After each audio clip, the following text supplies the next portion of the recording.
Le sujet du nouvel épisode de Radio Blabla et Confetti va transpirer la testostérone.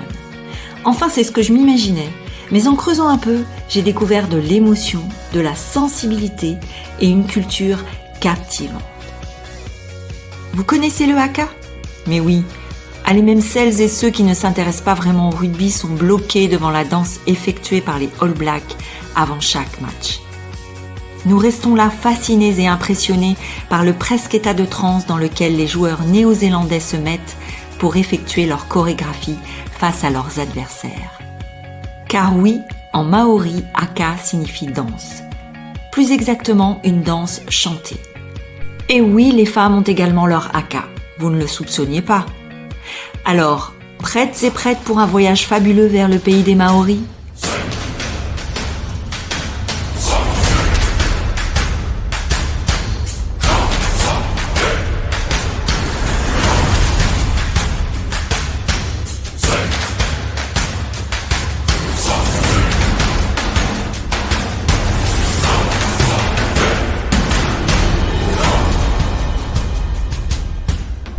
Commençons par le début. Quelle est l'origine du haka ? Dans la mythologie maori, Tama Niu Tera, le dieu du soleil, avait deux épouses. Ine Takurua, incarnation de l'hiver, et Ine Raumati, incarnation de l'été. Avec cette dernière, il a un fils, Tane Rore, qui serait le créateur du haka. Inutile de vous préciser que ma prononciation n'est pas forcément fiable, je m'en excuse pour les noms maoris, passés et futurs que j'aurais à citer. Bref, lors des chaudes journées d'été, Tane Rore dansait pour sa mère en faisant trembler ses mains en des mouvements légers et rapides qui faisaient frémir l'air. Ce sont ces mouvements qui sont le fondement du haka. Haka étant le terme générique pour toutes les danses maoris. Le haka que l'on connaît, rendu populaire par les All Blacks, se nomme le kamate. Il aurait été composé dans les années 1820 par un grand guerrier maori, Te Rauparaha. C'était le chef de la tribu Ngati Toa. La légende raconte que pour échapper à une tribu ennemie, il se serait caché dans une fosse à patates douces. Et c'est un chef ami, Te Warerangi, qui l'aida à s'extirper de la fosse lorsque ses ennemis disparurent. En guise de remerciement, Te Rauparaha aurait dansé et chanté pour lui. Les paroles de son haka évoquent alors le passage de l'ombre à la lumière, mais également l'angoisse, c'est la mort, et le soulagement de la libération, c'est la vie, soit kamate, kamate, kaora, kaora. C'était alors une célébration de la vie triomphant de la mort. Qu'est-ce que le haka précisément ? Le haka, ce n'est pas qu'une danse guerrière. En réalité, il existe plusieurs sortes de haka et chacun véhicule ses usages culturels.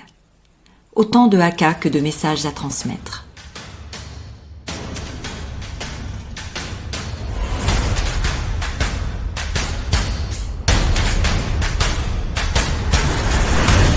Cette danse est donc un véritable mode de communication qui véhicule toutes sortes d'émotions et ne s'adresse pas forcément à un adversaire ou à des êtres humains.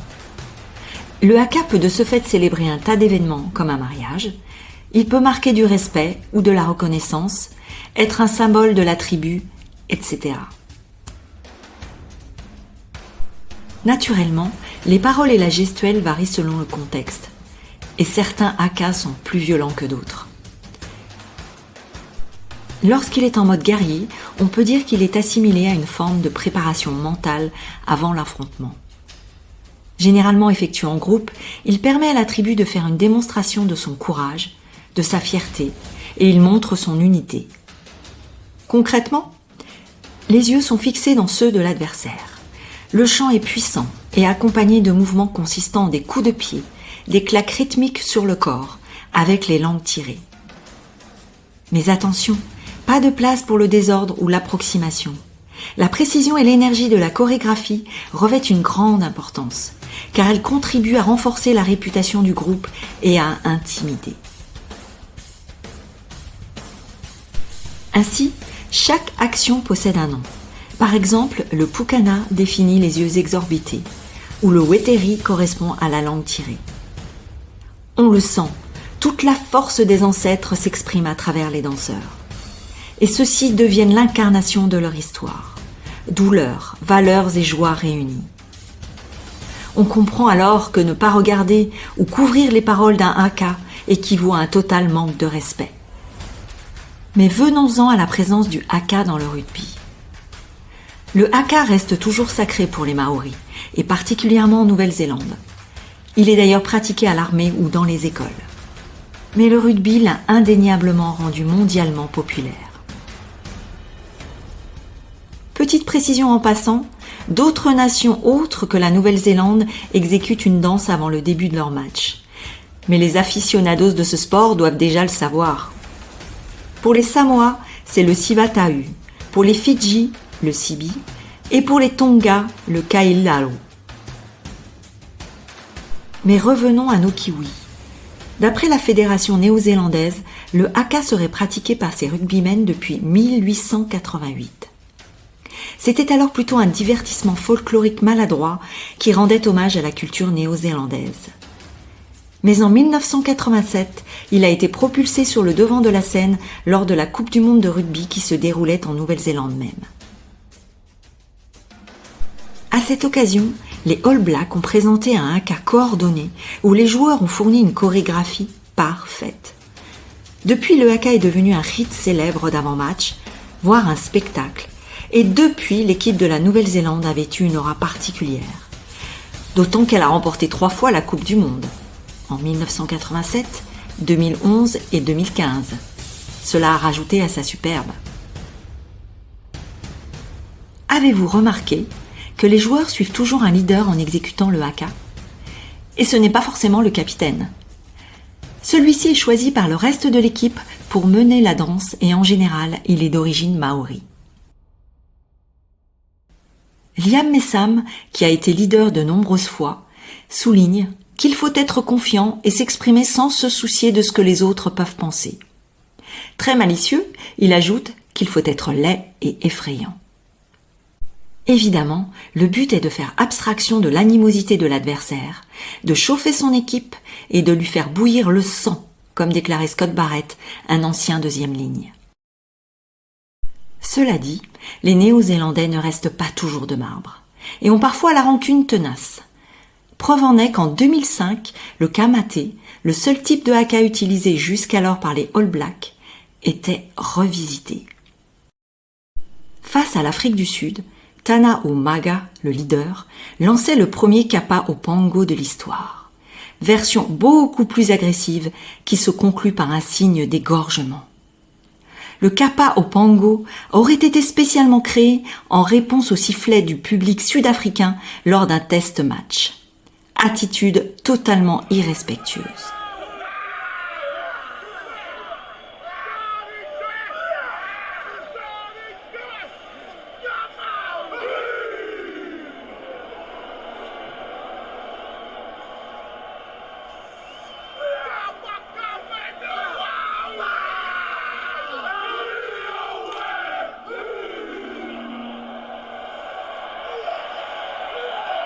Autre fait marquant, lors de la Coupe du monde de 2011, une nouvelle règle prévoit une distance minimale de 10 mètres entre les exécutants du haka et leurs adversaires. Pourquoi ? Parce qu'en 2007, juste avant le quart de finale et en plein haka, l'équipe de France s'est avancée à moins d'1 mètre des Néo-Zélandais, quasi visage contre visage. Il est clair que le haka n'électrise pas que ses danseurs. Considéré souvent, et à tort, comme un acte de provocation, on oublie qu'il répond à une ancienne coutume qui consistait tout simplement à se présenter et à honorer l'occasion. Mais d'ailleurs, dans toutes ces confrontations bien viriles, qu'en est-il du haka féminin ? Eh bien, les Black Ferns, équipe de rugby féminine néo-zélandaise, ont bien sûr leur haka, le ko-uiame, et il fait partie des coutumes maoris au même titre que le kamaté.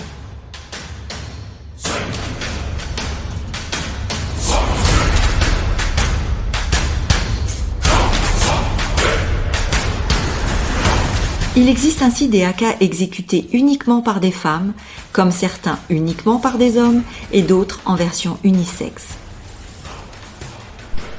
Néanmoins, le ko-uame se différencie du kamaté sur quelques points. Alors que les hommes sont accroupis et démontrent leur force par des gestes vigoureux, les femmes restent debout et bougent leurs bras avec des mouvements fluides et élégants, tels des vainés. Et si elles font le pukana, les yeux exorbités, que leur souffle se veut puissant, elles ne tirent pas la langue contrairement aux hommes. Par ailleurs, le chant du haka féminin a des accents poétiques et clame avec force l'identité de sa tribu. Il glorifie les lacs, les rivières, parle des montagnes et fait appel aux déesses de la culture maori. À travers le Ko'uame, les femmes se positionnent en tant que porteuses d'avenir et mères de l'humanité. Elles sont tournées vers le futur, armées de leur histoire passée. Beau symbole que ce haka. Ah, j'oubliais. Pourquoi les All Blacks ont le droit de faire un haka avant les matchs ? Eh bien, toutes les nations ont le droit de réaliser une performance dite culturelle avant le lancement d'un match. Oui, tout à fait. C'est intégré dans le règlement de la Fédération internationale de rugby. Cela se décide la veille du match où chaque équipe doit officialiser son désir de lancer sa prestation. Si les deux équipes qui vont être confrontées souhaitent le faire, il y a tirage au sort pour déterminer qui va se lancer en premier. C'est une règle qui veut promouvoir avant tout l'esprit sportif, valeur sacrée du rugby. Vous ne verrez plus le haka de la même façon, non ? Alors, que dire de plus ? Eh bien, l'actualité colle complètement à mon sujet. Et honnêtement, elle a été source d'inspiration. Nous sommes en septembre 2023, en pleine Coupe du Monde de rugby. Qui va remporter la coupe ? Nous ne le savons pas encore. Une chose est sûre, les All Blacks provoqueront à chacune de leurs apparitions un petit frisson lié à leur rituel maori, qu'on soit dans le camp des supporters ou celui des adversaires. Mais n'oublions pas, chaque équipe puise sa force dans ses propres rites, qu'ils soient visibles ou pas.